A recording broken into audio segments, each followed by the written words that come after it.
अस्सलाम वालेकुम dear students, आप सब कैसे हैं। मुझे उम्मीद है कि आप सब बिल्कुल ठीक होंगे और मेरे लेक्चर्स को सुन रहे होंगे, समझ रहे होंगे, एंजॉय कर रहे होंगे और अपने एग्ज़ाम्स की तैयारी भी कर रहे होंगे। तो और मैं आपसे ये चाहूँगा कि आप कमेंट्स करें और मुझे फ़ीडबैक दें। आपको मेरे लेक्चर्स समझ आ रहे हैं, पसंद आ रहे हैं? कौन सी ऐसी चीज़ है जो आपको ज़्यादा पसंद आई है? कौन सी ऐसी चीज़ है जो मुझे इम्प्रूव करनी है? तो आप मुझे अपने फ़ीडबैक से लाजमी आगाह करें अपने कमेंट्स के थ्रू। आज हम जो लेसन पढ़ेंगे वो है द ट्विन्स। द ट्विन्स हमारी 8th क्लास की इंग्लिश की बुक का लेसन नंबर 6 है। ये हमारा लेसन 6 है और लेसन 6 ये द ट्विन्स है और ये है एक पोइम। और इस पोइम का राइटर पोइम का पोइट है हेनरी ली। ये पोइट है, इसकी पोइम हमने आज पढ़नी है और उस पोइम की आज हम सबसे पहले करेंगे ट्रांसलेशन। तो डियर स्टूडेंट्स, इसमें इसके 3 स्टैंजाज हैं और ये 7-7, 8-8 लाइंस के स्टैंजाज हैं जिनमें उसने बताया है अपना एक्सपीरियंस के पोइट जो था वो एक ट्विन था, वो जुड़वा पैदा हुआ था। ट्विन्स ऐसे बच्चे होते हैं, आपको पता ही होगा कि 2 बच्चे जो बिल्कुल एक जैसी शक्ल के होते हैं, 2 भाई या 2 बहनें बिल्कुल एक जैसी शक्ल के जो पैदा होते हैं और बड़े होके भी एक जैसे ही रहते हैं, उनको हम ट्विन्स कहते हैं। तो ट्विन्स का मतलब है जुड़वा। ट्विन्स का मतलब है जुड़वा बच्चे या जुड़वा लोग। तो ये पोएट जो था ये ट्विन था अपने भाई का।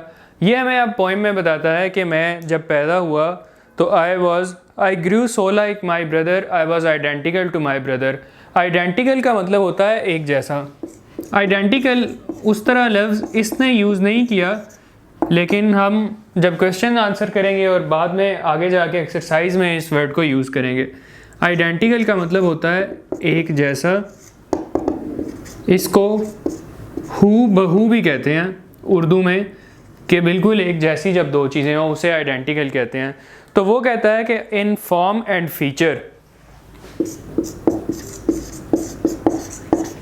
फीचर कहते हैं साख्त को, बनावट को, खदो खाल को। वो कहता है देखने में बिल्कुल फॉर्म एंड फीचर, साख्त, बनावट, खदो हाल में मैं बिल्कुल अपने भाई जैसा था। And in face and limb. Limb कहते हैं उज़्व को। उज़्व होता है जिस्म का कोई हिस्सा, और उन हिस्सों में भी ख़ास तौर पे लिम्ब कहते हैं बाजू या टांगों को। वो कहता है शक्ल की, फेस था जो हमारा बिल्कुल सेम था, जो हमारे फीचर्स थे फेस के वो बिल्कुल सेम थे, हमारे लिम्ब्स थे, टांगें बाजू बिल्कुल सेम थी। That folks got taking me for him. के फोक्स जो थे उन्होंने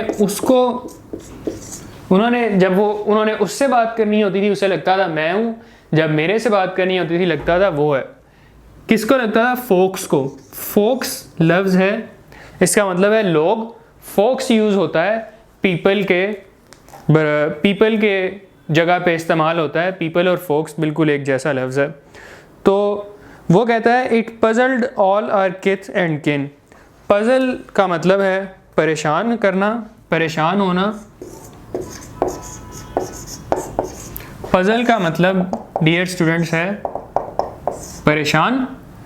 परेशान होना। और किथ एंड किन का मतलब होता है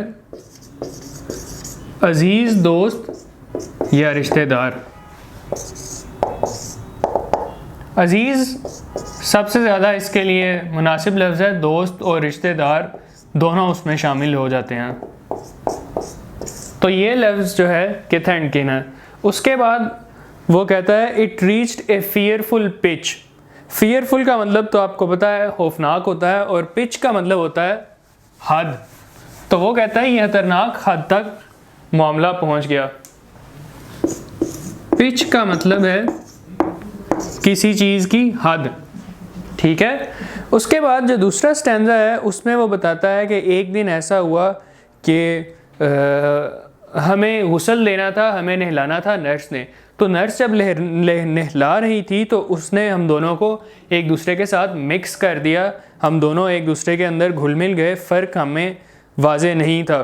तो वो कहता है हम जो मिक्स हुए वो या तो हुआ फेट्स डिक्री की वजह से, फेट्स डिक्री की वजह से हुआ। फेट्स डिक्री का डियर स्टूडेंट्स मतलब है किस्मत का करना, किस्मत का करना या कुदरत का हुक्म आप इसे कह लें। तो वो कहता है कि कुदरत का ऐसा हुक्म हुआ, तकदीर का ऐसा हुक्म हुआ, और रादर नर्सिस विम, या फिर नर्स की विम की वजह से। विम डियर स्टूडेंट्स हम कहते हैं ख्वाहिश को। तो वो कहता है या फेट्स डिक्री की वजह से हुआ या नर्स की विम की वजह से हुआ, नर्स की ख्वाहिश की वजह से हुआ कि हम दोनों मिक्स हो गए। और मेरा नाम जॉन रखना था वालिदैन ने, उन्होंने मेरा नाम कुछ और रख दिया, और मेरा जो नाम जॉन था वो उन्होंने मेरे भाई को दे दिया। उसके बाद जो तीसरा स्टैंजा है उसमें वो कहता है दिस फेटल लाइकनेस एवर डॉज्ड, कि ये एक दूसरे से जो हमारी मुशाबहत थी, एक दूसरे से जो हमारा मिलती जुलती शक्ल थी, इट डॉज्ड अस एवर, कि ये हमेशा ही हमें डॉज करती रही। डॉज का मतलब होता है परेशान करना, परेशान किया, डॉज्ड परेशान किया।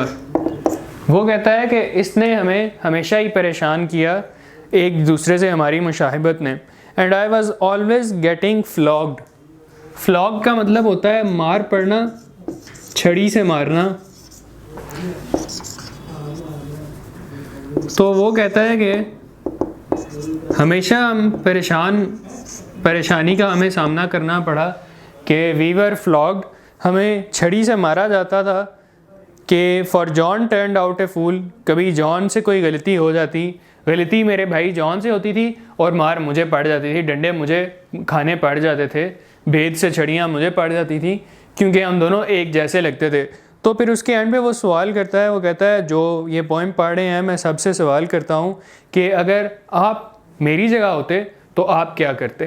तो इस तरह जो है उसने पोइम को ख़त्म किया है, और ये डियर स्टूडेंट्स हमारी पोइम की ट्रांसलेशन है।